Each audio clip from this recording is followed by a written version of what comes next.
ओम शांति। दादी जी निमित्त मात्र शरीर में थी। अंत के 3 साल दादी का कमरा और वह पूरा ही फ्लोर ऐसे लगता था जैसे सूक्ष्म वतन है। दादी जी के वाइब्रेशन से ऐसे लगता था कि दादी मुंबई में नहीं बल्कि वतन में है।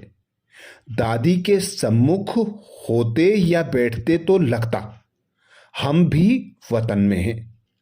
दादी ने पुरुषार्थ कर दिखाया कि कैसे निरसंकल्प और अशरीरी अवस्था का बहुत वर्षों का दादी का अभ्यास था। दादी निमित्त मात्र शरीर में थी। कभी भी डॉक्टर आते या कोई बात करते तो दादी उन्हें रिस्पॉन्स जरूर देती थी, परंतु फिर तुरंत बाबा के पास पहुंच जाती। हर प्रकार का रोल, चाहे पेशेंट का चाहे कोई अन्य रोल, दादी जी ने बाबा की याद में रहकर परफेक्ट निभाया। बाबा के साथ वतन में रहते भी दादी आज भी हमें लाइट माइट दे रही है। दादी की दृष्टि हम में बहुत शक्ति भर देती है। दादी सदा कहती थी, दादी तो ओके है। स्वास्थ्य संबंधी जो भी उपचार, दवाइयाँ, डॉक्टर आदि होते, दादी उनके बारे में कभी नहीं पूछती थी कि क्या रिपोर्ट आई है, डॉक्टर ने क्या कहा, कभी नहीं। डॉक्टर पूछते, दादी आप कैसे हो, तो हमेशा कहती दादी तो ओके है। वे भी महसूस करते कि इतना शारीरिक कष्ट है, पैरामीटर ऊपर नीचे हो रहे हैं, फिर भी दादी हमेशा कहती थी दादी बिल्कुल ठीक है। इतना कर्म भोग होते हुए भी उसकी महसूसता दादी में हमने कभी नहीं देखी। दादी साइलेंस में रहती थी। महसूस होता था कि बाबा के साथ कंबाइंड है, बाबा के साथ गुप्त रूप में किसी न किसी बेहद की सेवा में उपस्थित है। इतना समय एक ही कमरे में रहते हुए, कर्म भोग होते हुए भी दादी की अवस्था हल्की थी। बाबा कहता है कि मनसा सेवा के द्वारा बाबा से कंबाइंड रहकर विश्व कल्याणकारी बन सारे विश्व का भ्रमण करना है। इसे प्रैक्टिकल में दादी जी को हर समय करते देखा। हर परिस्थिति में दादी की साइलेंस अनेकों को आकर्षित करती थी। उनके पास पहुंचते ही हमारा मन भी बिल्कुल लाइट, निश्चिंत, निरसंकल्प हो जाता था। ब्रह्मा कुमारी दीपा, विले पार्ले, मुंबई। दादी के बारे में कहती हैं, बाबा के रथ के रूप में अपने शरीर को भी दादी साक्षी होकर देखती थी। मेरा परम सौभाग्य है कि संगम युग पर बाबा ने मुझे विले पार्ले मुंबई सेंटर पर सेवा के लिए रखा, जहां गुलजार दादी जी प्रतिवर्ष स्वास्थ्य लाभ लेने आते रहे। तब समीप से उन्हें साक्षी हो देखने का बहुत सुंदर अनुभव रहा। दादी साइलेंस की दिव्य मूर्ति थी। उनकी दिव्यता सहज ही आकर्षित करती थी। बाबा तो है ही सत्यम शिवम सुंदरम। एक बार विले पार्ले मुंबई सेंटर से एक अतिथि को मैं बाबा मिलन के लिए पहली बार शांतिवन लेकर गई। बाबा मिलन के दूसरे दिन जब वे दादी जी से मिल रहे थे, तब उन्हें बहुत खुशी हो रही थी। दादी जी की दिव्य मूर्त का आकर्षण महसूस करते हुए वे शुद्ध भावना से कह रहे थे कि दादी आप इतनी सुंदर हो। दादी उन्हें देख और सुन रही थी, लेकिन दादी ने इन शब्दों का कोई प्रत्युत्तर नहीं दिया। उसके बाद दादी जी जब उनको ज्ञान की कुछ बातें सुना रही थी। तब उस भाई ने कहा कि दादी, बाबा भी कितने सुंदर हैं। तब दादी की आंखों में चमक थी कि हाँ, बाबा तो है ही सत्यम शिवम सुंदरम। दादियों की चिट-चैट। दादी जी सदैव देह भान से न्यारी रहती थी। उनके न्यारेपन का बहुत वर्षों का अभ्यास नजर आता था। एक बार उनके कॉटेज में बाबा मिलन के लिए उनको तैयार कर रहे थे। दिखाई दे रहा था कि दादी बैठी है और तैयार हो रही है, लेकिन दादी का इतना न्यारापन था कि यह बाबा का रथ तैयार हो रहा है। अपने आप को बाबा के रथ के रूप में साक्षी होकर देख रही थी। बाबा मिलन के बाद दादी जी को दादी जानकी जी के कॉटेज में लेकर आते। इस समय कुछ भाई बहनें भी साथ होते। दादी जी के वाइब्रेशंस तो हैं ही शुद्ध, और कभी और अभी अभी का वातावरण दादी जी के वाइब्रेशंस तो हैं ही शुद्ध, और अभी अभी बाबा का अवतरण हुआ है, तो वे वाइब्रेशंस बहुत शक्तिशाली होते थे। एक बार आपस में दोनों दादियों की चिड़चिड़ चल रही थी। जानकी दादी ने दादी से पूछा, बाबा ने आपको ज़्यादा प्यार किया कि हमें?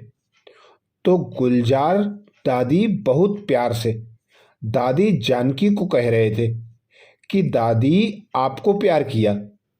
आप बाबा के मुरब्बी बच्चे हो, आप निमित्त हो। फिर जानकी दादी ने उन्हें कहा कि देखो दादी, आप में कितनी लाइट है, कितनी चमक है। तो गुलजार दादी ने कहा, दादी, बाबा आए थे ना, इसलिए। सूक्ष्म में भी दादी ने कभी क्रेडिट नहीं लिया, हमेशा कहा बाबा आए थे, बाबा का रथ है, बाबा कार्य करा रहे हैं, बाबा अपना प्रोग्राम बताएगा। दादी को सभी बाबा वाली दादी कहते थे। हम कई बार कहते थे कि दादी, आपको देखते हैं तो बाबा ही बाबा दिखाई देता है।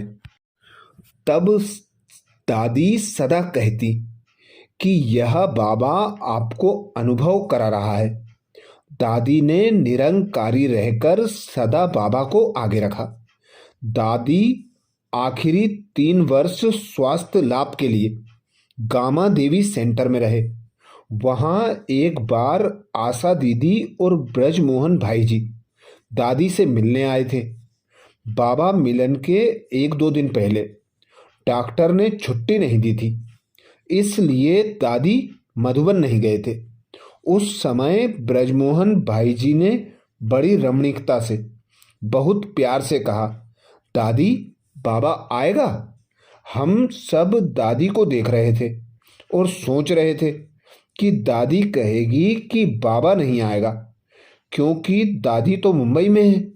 लेकिन दादी ने बड़े प्यार से कहा, वह तो बाबा का प्रोग्राम है ना, बाबा बताएगा। नीलू बहन ने कहा कि दादी, आप तो बाबा का रथ हो, आप तो गामा देवी में हो, हमें छुट्टी नहीं है मधुबन जाने की, तो आप कैसे कह सकते हो कि बाबा आएगा या नहीं आएगा? फिर भी दादी ने कहा कि नहीं, बाबा अपना प्रोग्राम बताएगा। मैं बाबा का रथ हूँ, इस भान से भी दादी अपने को न्यारा रखते रहे। दादी ने यह नहीं कहा कि मैं रथ हूँ, यहाँ बैठी हूँ, इसलिए बाबा नहीं आएगा। नहीं, इतना न्यारापन बाबा को हमेशा आगे रखती, बाबा की ही हमेशा याद दिलाती थी। अंतिम 3 साल दादी जी किसी के साथ बैठकर ज्ञान की रूरियान नहीं कर सकती थी, लेकिन साइलेंस पावर ऐसी थी जो कोई भी आत्मा विशेष डॉक्टर्स, चाहे किसी भी धर्म, किसी भी विचारधारा के हों, लेकिन हर एक को यह अनुभव होता था कि हम जो संकल्प लेकर दादी जी के पास जाते हैं वह पूरा हो जाता है। दादी जी से हमें प्राप्ति का अनुभव होता है। दादी हमेशा अपने को स्टूडेंट लाइफ में देखती थी। एक बार मैं मधुबन में दादी कॉटेज में थी और नीलू बहन दादी को भोजन करा रही थी। दादी को खिड़की से हरियाली आदि देखना अच्छा लगता था, तो वहीं भोजन कर रही थी और बाहर भी देख रही थी। उन दिनों दादी बाबा मिलन के एक दिन पहले क्लास कराती थी। उस दिन शाम को दादी का क्लास था। कुछ माताएं दादी से मिलने के लिए दादी कॉटेज की तरफ आ रही थी, तो बाहर खड़े सिक्योरिटी वाले भाई ने उन्हें मना करते हुए कहा कि दादी नहीं मिलेगी, आज उनका क्लास है। वे माताएं वापस जाने लगीं तो दादी ने नीलू बहन से कहा कि वे बुढ़िया दादी को मिलने आई थी। नीलू बहन ने बहुत प्यार से कहा, दादी आप बूढ़े नहीं हैं। दादी ने प्यार से नीलू बहन को देखा और फिर कहा कि हाँ, शरीर वृद्ध हो गया है, पर दादी तो विद्यार्थी है। तो दादी हमेशा अपने को स्टूडेंट लाइफ में देखती रही थी और इसलिए ज्ञान और योग की पढ़ाई के उमंग में हमेशा रहती थी। दादी की बहुत सुंदर डायरी होती थी जिसमें दादी अपना मनन चिंतन, मुरली आदि लिखती थी। दादी की अलमारी में भी उनकी डायरी, किताबें आदि बहुत व्यवस्थित रूप से रखी होती थी। ज्ञान योग का लिटरेचर, ज्ञानामृत आदि दादी के बड़े प्यार से पढ़ती थी। मुरली और उनका चश्मा तो हमेशा सामने ही रहता था। दादी जी से मिलते तो परिस्थिति भी लाइट हो जाती थी।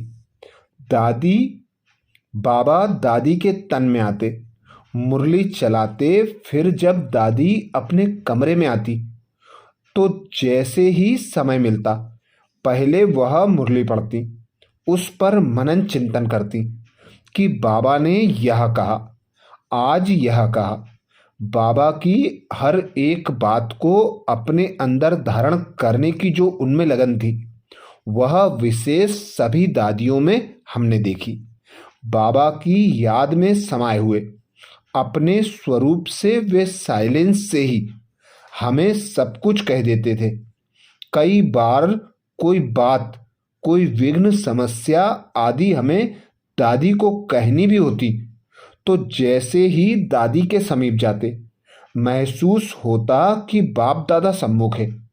जैसे बाप दादा से मिलते वक्त सारी बातें भूल जाती थी और शक्ति हमें भर जाती थी। ऐसे ही दादी से मिलते तो परिस्थिति लाइट हो जाती थी। दादी की अवस्था नेचुरल रूप में बहुत लाइट और माइट स्वरूप थी, निरसंकल्प अवस्था थी। अच्छा, ये विशेष अनुभव ब्रह्मा कुमारी दीपा बहन जो बिले पार्ले मुंबई सेंटर से हैं, ऐसे ही और विशेष दादी जी के अंग संग के अनुभव सुनने के लिए बाबा के चैनल को सब्सक्राइब करें। वीडियो को सभी बीके भाई बहनों को शेयर करने की सेवा जरूर करें। अच्छा, ओम शांति।